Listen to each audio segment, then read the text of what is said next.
Nous sommes chez nous. Le service d'aujourd'hui a été très puissant. Mon fils, notre nouvelle église te plaît? Puissant, en effet. Pour être honnête, je n'aime pas notre nouvelle église puisque nous venons d'emménager dans ce quartier. Ne penses-tu pas que nous devrions prendre du temps et prier le Seigneur qu'il nous aide à trouver une bonne église? Pourquoi? Cette église est belle et belle. Il y a la climatisation. Le bâtiment est beau et très proche de la maison. Le pasteur est également puissant. Minuit 0 minute 51 secondes 11.0. Ce qui importe, c'est pas le bâtiment ou la structure de l'église. Mon esprit n'aime pas seulement ce pasteur ou ce prophète. Souvenez-vous que le premier chapitre de Jean 4, versets 1 à 2, dit que nous ne devons pas croire à tous les esprits, mais d'éprouver les esprits, pour savoir s'ils sont de Dieu, parce que de nombreux faux prophètes se répandent dans le monde. Je ne sais pas comment l'expliquer. Mon esprit ne se sent pas face à cet homme de Dieu. Alors dis-moi pourquoi tu n'aimes pas le pasteur. Je pense que l'Église est construite autour de lui plutôt que du Seigneur Jésus-Christ. C'est le deuxième dimanche que nous y célébrons, et je ne l'ai pas entendu prêcher la parole de Dieu ni expliquer ce que signifie la Bible et comment l'appliquer à notre vie. Je sais que chaque pasteur est appelé différemment, mais cela doit être basé sur la parole de Dieu. Il passe tellement de temps à parler de lui. Alors les members de la congrégation ressemblent maintenant plus à ses disciples plutôt qu'à Christ. Les gens sont certainement appelés à aimer leur pasteur, à l'encourager et à prier pour lui, mais en fin de compte, ils doivent suivre Jésus et la parole, et non le messager quand ce dernier ne suit pas vraiment le Seigneur. Je te comprends. C'est aussi ce que j'ai ressenti au début, et je pense que prêcher la parole ne revient pas à mettre l'accent sur la guérison, la délivrance et l'accomplissement de miracles. La Bible dit dans les psaumes 119, verset 105, que ta parole est une lampe à mes pieds et une lumière sur mon chemin. Hébreux 4h12 Louis II 12 Car la parole de Dieu est vivante et efficace, plus tranchante qu'une épée quelconque à deux tranchants, pénétrante jusqu'à partager âme et esprit, jointure et moelle, elle juge les sentiments et les pensées du cœur. Tu vois, le miracle est une bonne chose, mais j'aime fréquenter une église qui m'aidera à connaître la parole de Dieu et à l'appliquer à ma vie, et aussi à m'aider dans ma vie de prière. Là, continuons simplement à y participer à ce culte. Comme ce n'est pas loin. Pas de problème. Je t'ai donné le pouvoir d'accomplir des miracles. Tout ce que vous avez à faire est de continuer à coucher avec les membres de votre église, et leur destin vous sera transféré. Ah! Votre église va faire parler de vous dans toute la ville. Des gens viendront à votre église de tous les coins du monde. Je t'utiliserai pour accomplir de grandes et puissantes choses. Tu seras riche. Tu conduiras n'importe quel type de voiture de luxe que vous voulez. Et les gens construiront des maisons pour toi. À partir d'aujourd'hui, vous ne manquerez plus jamais de rien. Vos membres vous respecteront. Et vous aurez des succursales dans le monde entier. Lève les mains. Laisse-moi te mettre du feu dans les mains. Ah! À partir d'aujourd'hui, vos mains guériront les malades et vos yeux spirituels vous ouvriront des portes dès aujourd'hui. Oui, je t'apporterai toujours les âmes. Je reçois le feu pour accomplir des miracles.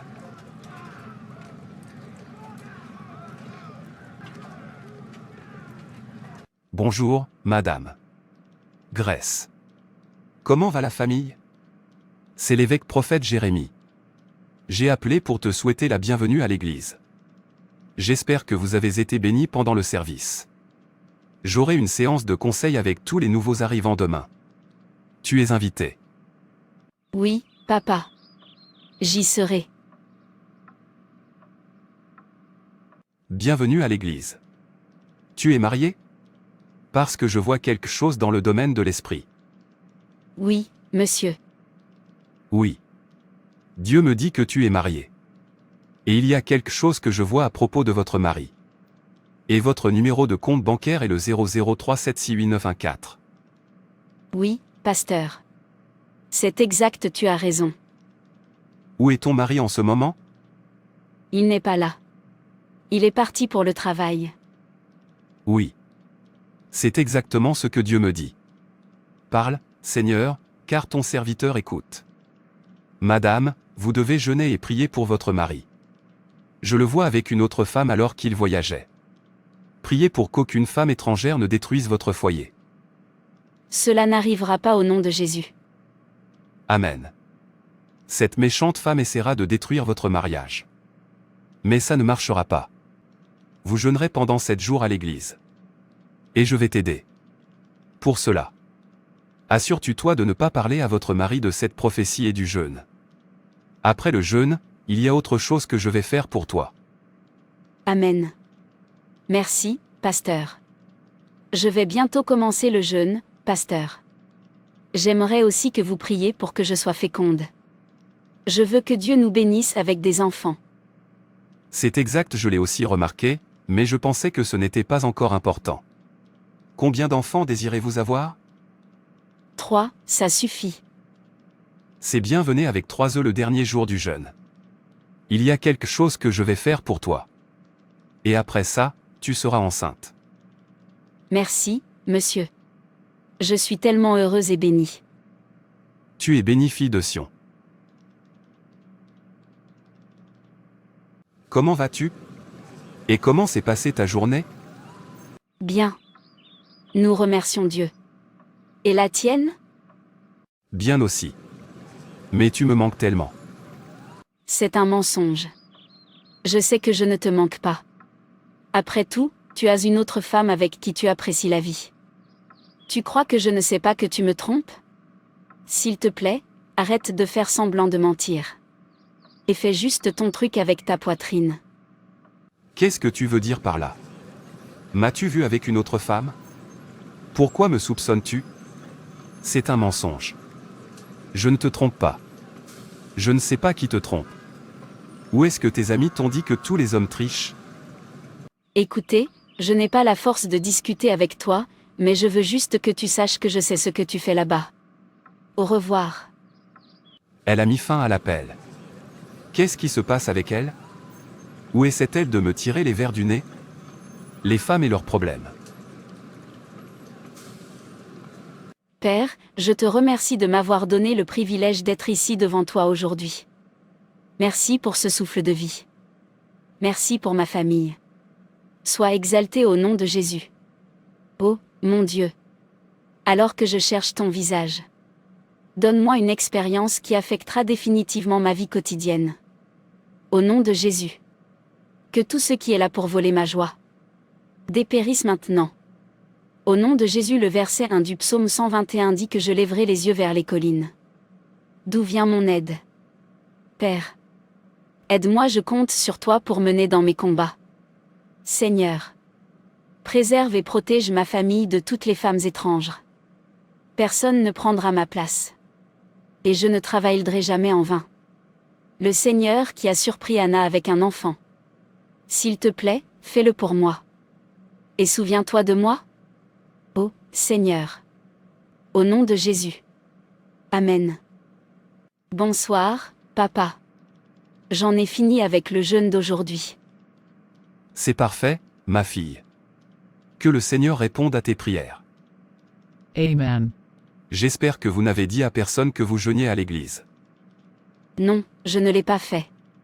Je n'ai même pas prévenu mon mari. C'est bien, tu dois avoir faim. Allons manger au restaurant. Ne t'inquiète pas, papa. Je crois que votre femme vous attend à la maison. Êtes-vous en train de dire non à votre père spirituel? Je n'aime pas ça. Pardonne-moi, papa. Allons-y.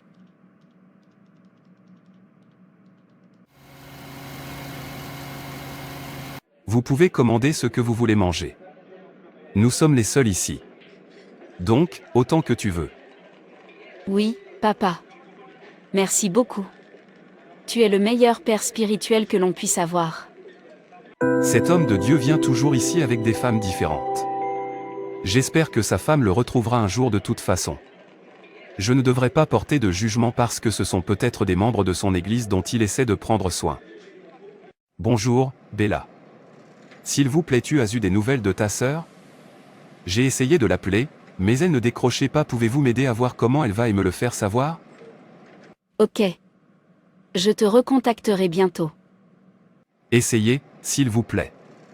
Je ne lui ai pas parlé depuis plus de 3 jours parce qu'elle ne répond pas à mes appels. Je suis tellement inquiète. J'espère que tout va bien pour elle.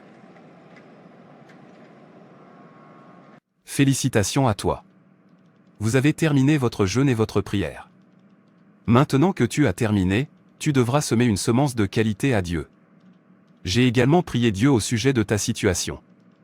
Et il y a quelque chose que tu dois faire si tu veux donner naissance à un enfant. Si tu ne le fais pas, tu resteras stérile. Et quelle est cette chose que je dois faire? Rejoins-moi à mon bureau et je te l'expliquerai. Madame, voulez-vous tomber enceinte? Immédiatement. Et à la même époque l'année prochaine, vous allez donner naissance à un petit garçon plein de force? Oui, pasteur. Je veux que cela se produise immédiatement. Es-tu prêt à faire ce que je veux que tu fasses? C'est ce que me dit mon Père céleste. Je l'entends clairement. Oui, papa.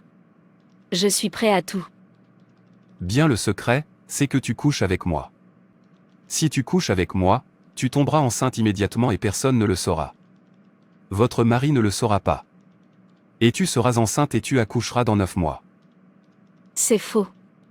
Je ne peux pas faire ça. Si je le fais, c'est que je trompe mon mari. Continuez à vous tromper. Savez-vous ce que fait votre mari là-bas? Si vous ne voulez pas qu'une femme étrangère s'empare de votre maison, vous feriez mieux de le faire une fois. Tombez enceinte et préservez votre mariage. Non, pasteur. Mon mari dit qu'il ne triche pas, et je le crois. Je ne peux pas coucher avec toi. Au nom de Dieu, je te respecte. Et tu es marié aussi. Comment vais-je affronter maman après avoir fait ça? Je suis vraiment désolée. Je ne peux pas. Tu peux rentrer chez toi et y réfléchir. Si tu es prête à avoir un enfant, à toi de me le faire savoir. Je t'ai dit que ce sera un secret entre nous. Non, pasteur.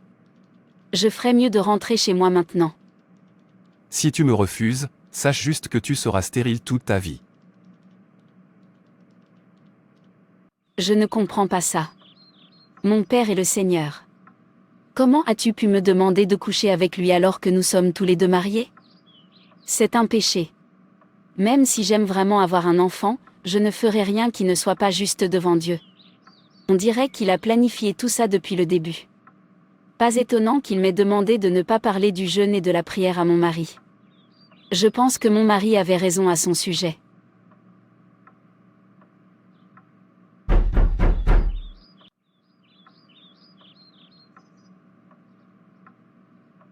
Bienvenue à la maison.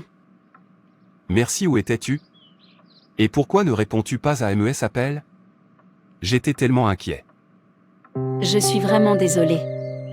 Je suis allée à l'église pendant 7 jours et mon téléphone était éteint parce que le pasteur m'a dit de ne dire à personne que je jeûnais. Mais je ne suis pas n'importe qui. Je suis ton mari. Tu aurais dû me le dire, sachant que je m'inquiéterais, d'autant plus que je n'étais pas là.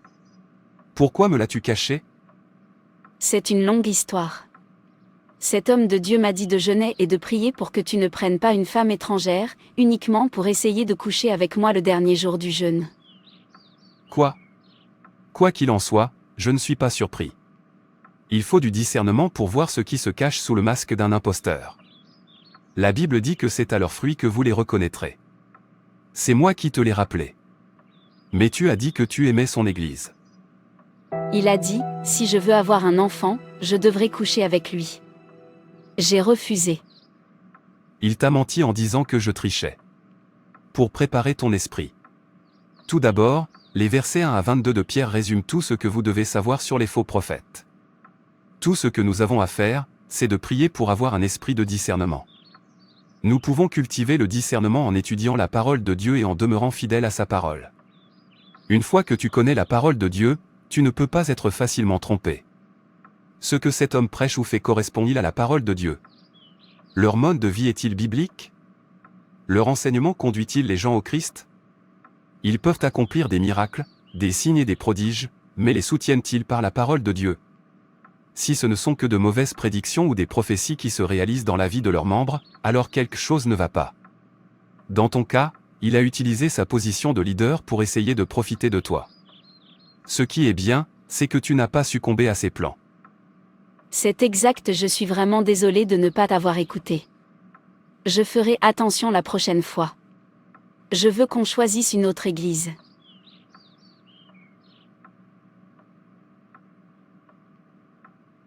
Frères et sœurs, Matthieu 24, 3-8 dit. Jésus s'était assis au mont des Oliviers. Ses disciples s'approchèrent alors de lui en particulier et lui demandèrent, « Dis-nous quand cela se passera, et quel signe indiquera le moment de ta venue et de la fin du monde ?» Jésus leur répondit, « Faites attention que personne ne vous trompe. Car beaucoup d'hommes viendront en usant de mon nom et diront, « Je suis le Messie. » Et ils tromperont quantité de gens. Vous allez entendre le bruit de guerres proches et des nouvelles sur des guerres lointaines, ne vous laissez pas effrayer, il faut que cela arrive, mais ce ne sera pas encore la fin de ce monde. Un peuple combattra contre un autre peuple, et un royaume attaquera un autre royaume, il y aura des famines et des tremblements de terre dans différentes régions. Tous ces événements seront comme les premières douleurs de l'accouchement. Faites attention à l'endroit où vous choisissez comme église, car de nombreux faux prophètes et docteurs apparaissent. Veillez à ne pas être victime de leur tromperie. Dans Matthieu 7, verset 15, la Bible dit que nous devons nous méfier des faux prophètes, qui viennent à vous déguiser en brebis, mais qui, au fond, sont des loups ravisseurs. Ils s'infiltrent dans l'église et égarent les gens. Ne tombez pas dans le piège de leur stratagème. Ils font des prédictions qui peuvent ne pas se réaliser. Ils peuvent accomplir des signes et des prodiges. Ils peuvent même prétendre être le Christ. Ils peuvent avoir un style de vie non biblique et leurs enseignements peuvent éloigner les gens du Christ. Matthieu 7, verset 22 dit que beaucoup me diront ce jour-là, « Seigneur, Seigneur, n'avons-nous pas prophétisé en ton nom, n'avons-nous pas chassé des démons en ton nom et accompli beaucoup de miracles en ton nom ?» Prenez la décision de rechercher la vérité et de diffuser la bonne nouvelle de Jésus-Christ. Que Dieu nous aide et nous donne l'esprit de discernement au nom de Jésus. Frères et sœurs, c'est tout pour cette vidéo. Si cette vidéo vous a plu, n'hésitez pas à liker, commenter et partager autour de vous afin qu'une âme puisse être sauvée et restaurée. Et n'oubliez pas de vous abonner à la chaîne Animation Chrétienne et Édification pour ne manquer aucune de nos prochaines vidéos. Que Dieu te bénisse.